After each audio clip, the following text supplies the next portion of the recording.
7월 말 본격적인 여름입니다. 장마철에는 습도가 높아서 좀 힘들더니 이제는 30도가 넘는 그 무더위와 씨름하는 힘든 계절이지요. 자, 우리 평화교회 성도님들 건강관리 잘 하시고요. 인내로 선한 싸움 잘 싸워 이겨나가시고 이 여름을 잘 극복해 나가시기를 바랍니다. 특별히 우리가 날씨가 더우면은 우리 마음도 처지기 쉽습니다. 쉽게 짜증이 나지요. 쉽게 지치기 쉬운 우리의 마음, 이 마음 관리 잘 하시기를 바랍니다. 사실 우리의 마음은 우리의 생각보다도 훨씬 더 복잡하고요. 그리고 더 예민합니다. 나도 내 마음을 잘 모를 때가 많죠. 내 마음. 그것을 보면서 깜짝깜짝 놀랄 때가 참 많습니다. 기분이 좋다가 갑자기 기분이 우울해지기도 하고 희망이 기쁨이 넘치다가 갑자기 어느 날 절망의 호련히 절망의 나락으로 떨어지기도 하고 참 마음의 변화를 내가 조절하기가 쉽지가 않습니다. 때로는 이유가 있는 분을 내기도 하지만은 때로는 이유 없이 엄청난 파괴력을 가진 그 혈기에 내 자신이 사로잡히기도 합니다. 하나님을 향한 마음이 기쁨과 감사가 넘치다가도요, 또 어느 순간에 믿음도 삶도 낭떠러지기를 경험하기도 하지요. 원수까지도 사랑합니다. 이렇게 장담을 하다가도 마땅히 사랑해야 될 대상에 대해서 칼집을 꽂는 그런 경우도 있습니다. 내 마음이 태평양 바다같이 그런 넓은 마음으로 이렇게 평화를 누리며 살다가도 그 마음이 좁사 같아서 조급해지기도 하고요. 도대체 어느 것이 나인가? 도대체 어디까지가 나인가? 참 헤아리기가 쉽지 않습니다. 우리 사회를 봐도 그렇습니다. 요즘 많은 일들이 그런 충동적인 행동 때문에 이렇게 사건이 벌어지는 경우가 많습니다. 그러니까 치밀한 계획 범죄라기보다도 그냥 우발적인 충동적인 범죄. 이 모든 근원은 어디 있습니까? 자기 마음을 자기가 잘 다스리지 못해서 내가 내 마음을 잘 지키지 못해서 때로는 돌이킬 수 없는 실수를 저지르는 경우가 예전보다도 우리 현대인들에게 훨씬 더 많은 것 같습니다.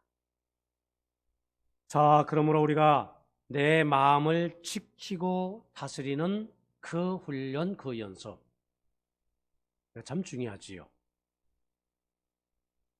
우리 마음은 마치 여름 정원 같아서 그대로 내버려두면은 쑥쑥 잡초들이 자랍니다. 순식간에 잡초로 무성해집니다. 늘 정성껏 가꿔야 합니다. 물도 정성껏 줘야 되고요.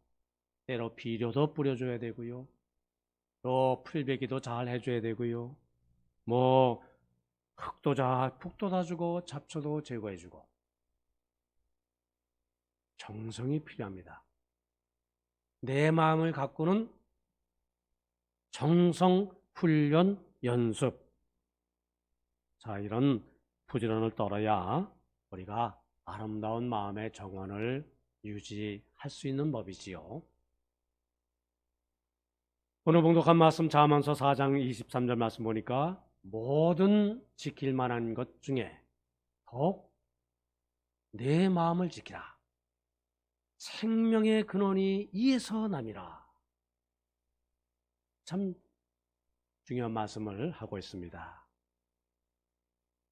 우리에게 가장 소중한 것은 바로 생명인데 이 생명이 어디서 나온다? 마음에서 나온다. 그러므로 마음을 지키는 것은 곧 생명을 지키는 것이다.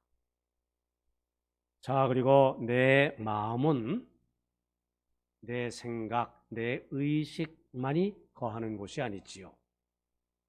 그곳에 하나님의 영이 거하시는 하나님의 전이기도 합니다.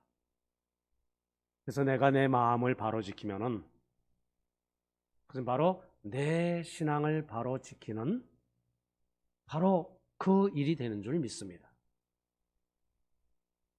자, 그래서 우선 첫째로 우리는 우리의 마음을 하나님의 평강으로 지켜야 합니다. 샬롬, 평강. 그 하나님이 주시는 그 은총으로 우리의 마음이 잘 지켜지도록 우리는 우리의 마음을 잘 관리를 해야 하는 것이지요. 자, 그러면 평강 또는 샬롬의 반대가 되는 단어는 뭘까요? 불안이겠지요. 염려겠지요. 근심이겠지요. 걱정이겠지요. 이 샬롬의 적은 세상이 주는 이런 많은 문제거리들입니다. 근데 이런 말이 있습니다. 실제로 염려, 근심, 걱정으로 죽어가는 사람이 전쟁터에서 총알을 맞아서 죽는 사람보다 훨씬 더 많다 하는 말입니다. 오늘날 질병의 근본 원인을 살펴보면은 70% 정도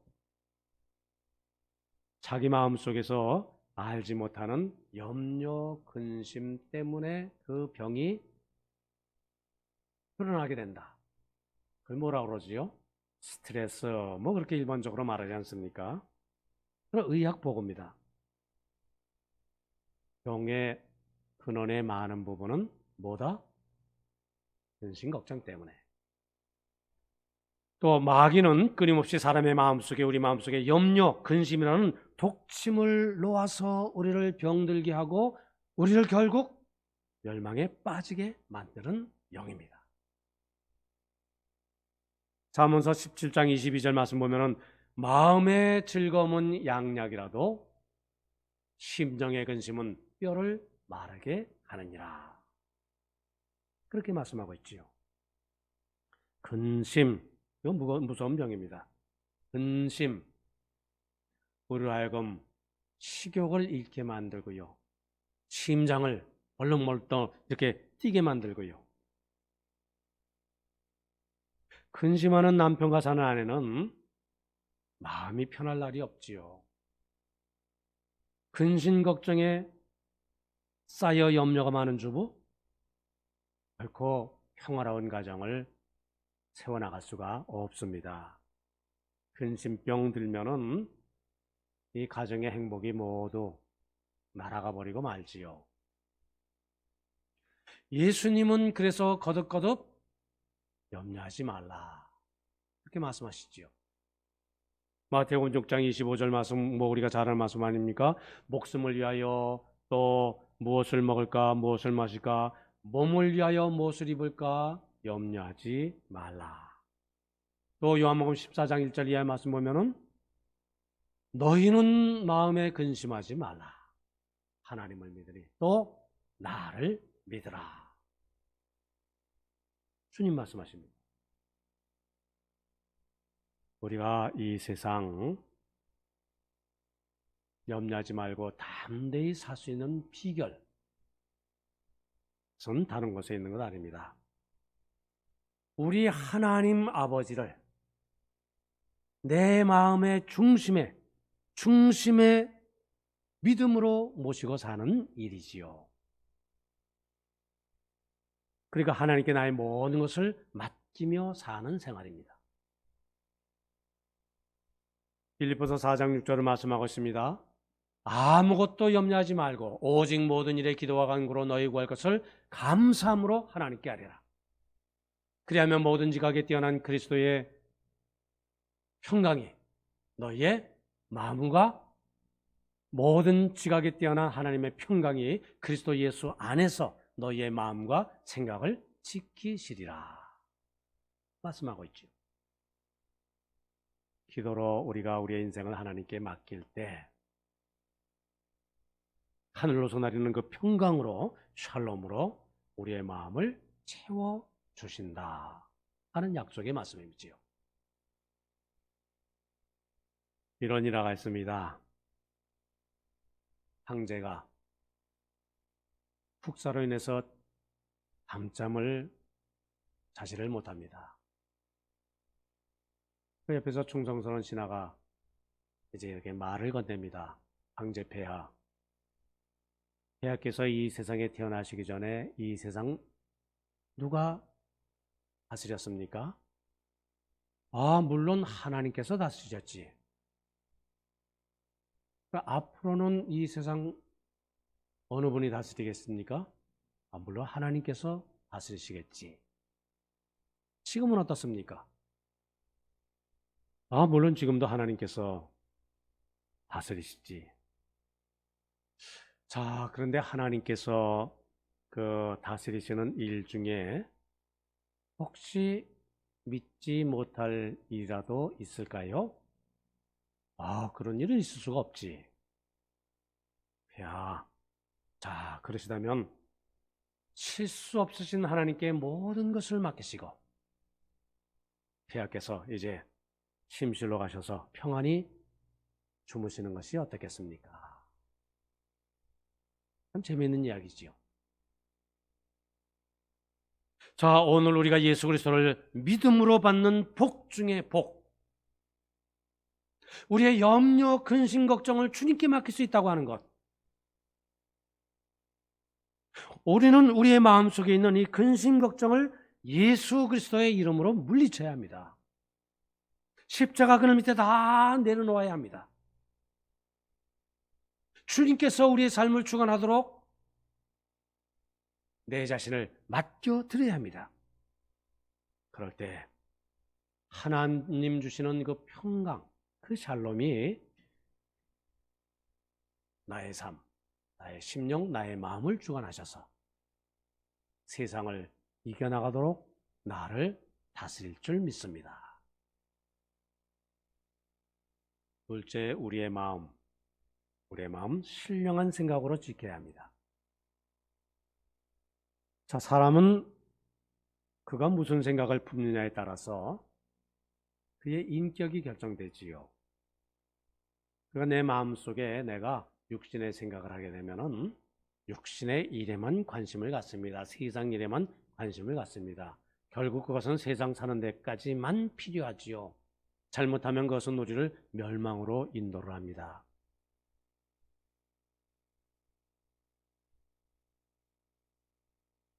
마음속에 생각. 그런데 내가 마음속에 생각을 신령한 생각을 합니다. 신령한 생각은 우리를 하늘을 바라보게 하지요. 우리의 마음속에 하늘로부터 나리는 평안을 누리게 하지요. 그리고 결국은 영원한 생명에 이르게 합니다. 요한복음 13장 2절 말씀에 보면은 마귀가 벌써 시몬의 아들 가룟 유다의 마음에 예수를 팔려는 생각을 넣었더라. 그렇게 말씀하고 있지요.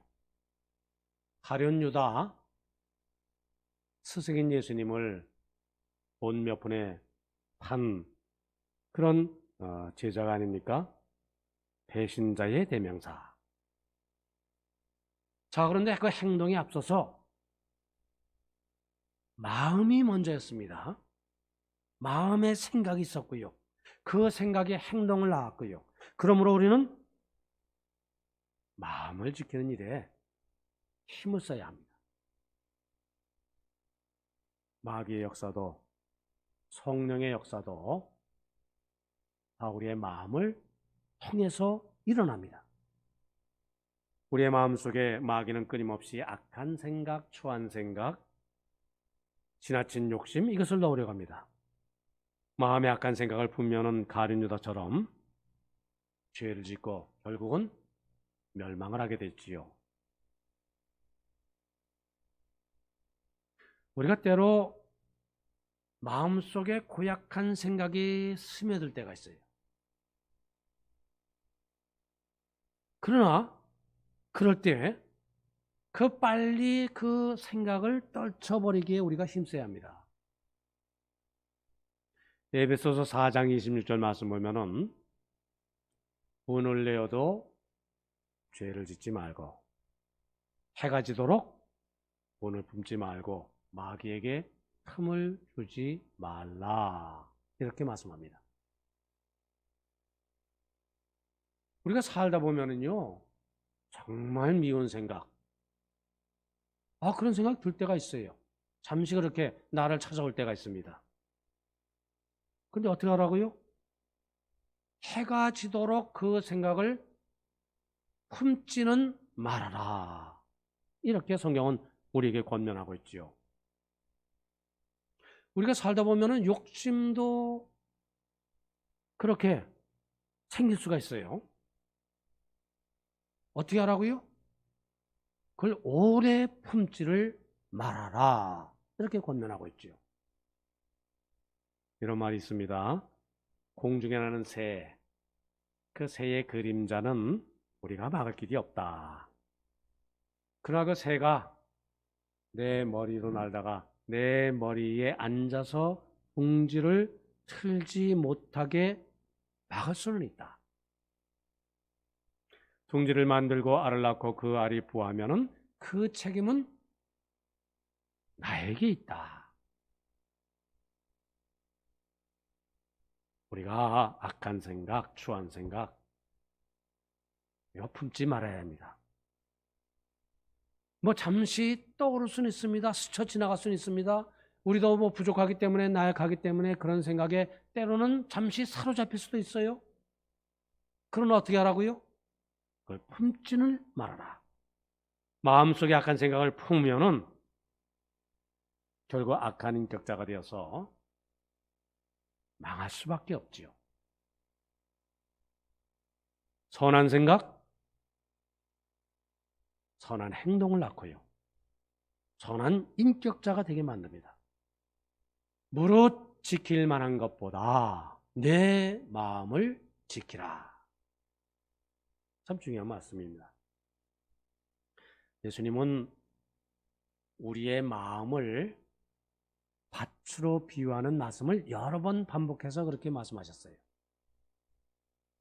밭은 씨앗을 뿌리는 대로 싹이 나고 자라고 열매를 맺게 하지 않습니까? 그러므로 내 마음의 밭에 어떤 씨앗을 심어? 좋은 씨앗을 심어. 어떻게 심어? 그것도 정성껏 심어. 그래서 어떻게? 좋은 결실을 맺도록 그렇게 해야지요. 자, 과연 우리는 내 마음밭에 어떤 씨앗을 심고 있는가? 무엇을 뿌리고 무엇을 거둬들이고 있는가?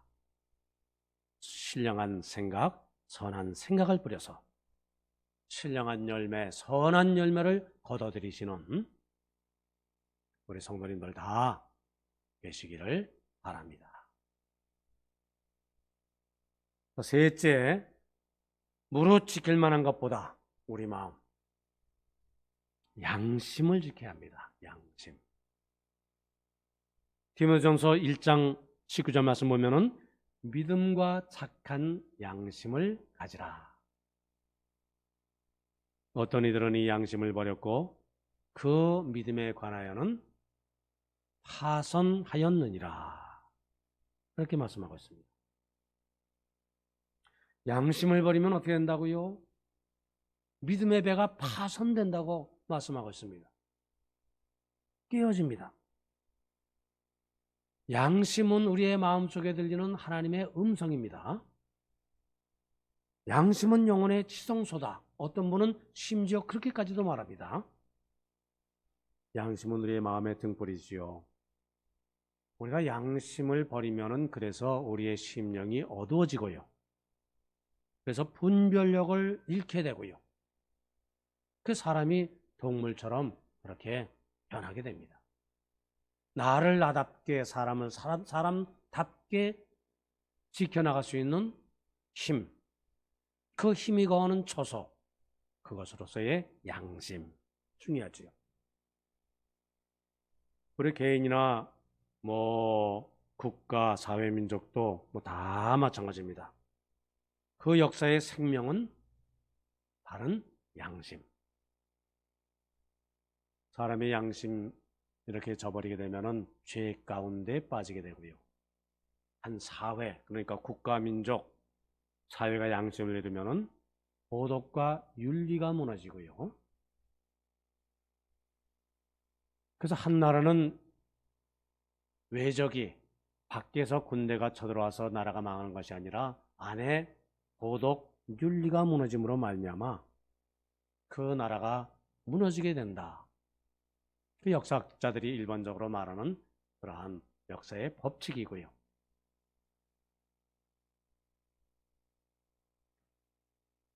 그래서 이런 말이 있습니다. 의사가 환자를 진단할 때 청진기를 대고 몸속에 소리를 듣듯이 하나님은 그 역사를 진단할 때 국민의 양심의 청진기를 들이댄다. 참 옳은 말이지요. 양심이 병들면요, 역사의 주인이신 하나님께서 심판을 하십니다. 양심은 개인이나 민족이나 국가의 생명이지요. 자, 그런데 이 생명이 근원이 되는 이 마음에 평강과 아름다운 생각과 양심, 이것을 어떻게 지킬 수 있을까? 우리가 좀 깊이 좀 생각을 해봐야 합니다. 그래서 성경은 이렇게 말씀하고 있습니다.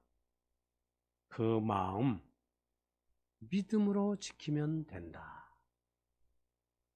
믿음을 가지면 마음을 지키는 것이요, 믿음으로 마음을 지키면 모든 것을 지키는 셈이 된다. 이렇게 말씀하고 있습니다. 그러나 거꾸로 그럼 믿음을 잃으면 모든 것을 잃게 되는 것이지요. 믿음을 지킨 사람, 마음의 평강 가운데 기쁨의 선한 생각으로 또 양심적으로 살게 됩니다. 자, 우리는 이 살아있는 증거를 스데반 집사를 통해서 살펴볼 수가 있습니다. 스데반 집사, 최초의 순교자죠. 우리가 잘 압니다. 사도행전의 꽃입니다. 스데반 집사님은 믿음을 지켰기 때문에 마음의 기쁨이 충만하고요, 얼굴이 천사처럼 빛났고요, 돌에 죽어 맞아 죽으면서도, 그 순교를 당하면서도 얼굴에서 빛이 났지요. 마음의 평화를 잃지 않았지요. 원수들을 용서해주는 그의 아름다운 생각, 끝까지 죽음의 그 자리까지 그의 마음을 지켰습니다. 주 예수여 나의 영혼을 받아 주시옵소서. 그리고 이 죄를 저들에게 돌리지 마옵소서. 그러면서 하늘나라로 가셨지요. 스데반 집사, 믿음의 선한 싸움을 잘 싸웠습니다. 끝까지 믿음의 양심을 지켰습니다. 달려갈 길을 마쳤습니다. 무릇 지킬 만한 것 중에서, 모든 지킬 만한 것 중에서 그의 마음을 믿음으로 지켰습니다. 우리는 모두 그래서 믿음의 주여 또 온전케 하시는 우리 주 예수 그리스도 주님만을 바라보며 주님만을 믿으면서 주님을 믿는 믿음으로 내 마음을 지켜나가는 이런 귀한 신앙의 길을 걸어가는 우리 성도님들 다 되시기를 바랍니다. 그때 하나님께서 우리의 마음 샬롬으로 평강으로 지켜주실 줄 믿습니다. 자, 마음을 정리합니다. 이런 말이 있습니다. 아무리 비가 와도 바다는 젖지 않는다. 참 멋진 말이지요. 그렇지 않습니까? 바다는 망망대해 넓고도 넓어서요. 아무리 비가 쏟아져도 아무리 장마가 지고 아무리 태풍이 몰아쳐도 그것 다 감당할 수 있습니다. 마찬가지로 우리의 생활 때때로 힘듭니다. 때때로 고달픕니다. 이겨나가기가 참으로 어렵습니다. 그러나 그렇다 할지라도 우리가 하나님의 은혜의 바다에 잠겨 살면은 그거 다 이겨나갈 수가 있지요. 고난에 젖어버리지 않을 수가 있습니다. 비의 양이 문제가 아니지요. 바다의 깊이가 문제입니다. 최악의 상황이 문제가 될 수가 없습니다. 우리의 마지막 보루, 믿음, 이 믿음의 부족함만이 문제일 뿐입니다. 모든 지킬 만한 것 중에서 더욱 내 마음을 지키라. 생명의 근원이 이에서 남입니다. 자, 우리 성도님들 힘든 때 어려운 때 우리의 마음 세 가지를 말씀하고 있죠. 첫째, 평강으로 지키시고요. 신령한 생각으로 지키시고요. 양심을 지키시기에 힘써서. 그래서 하나님께서 우리에게 허락해 주신 그 선물로 주시는 믿음으로 우리의 심령을 지켜서 하나님의 생명이 넘치는 이 복된 믿음의 길 힘차게 달려나가시는 여름을 이겨나가시는 우리 성도님들 다 되시기를 바랍니다.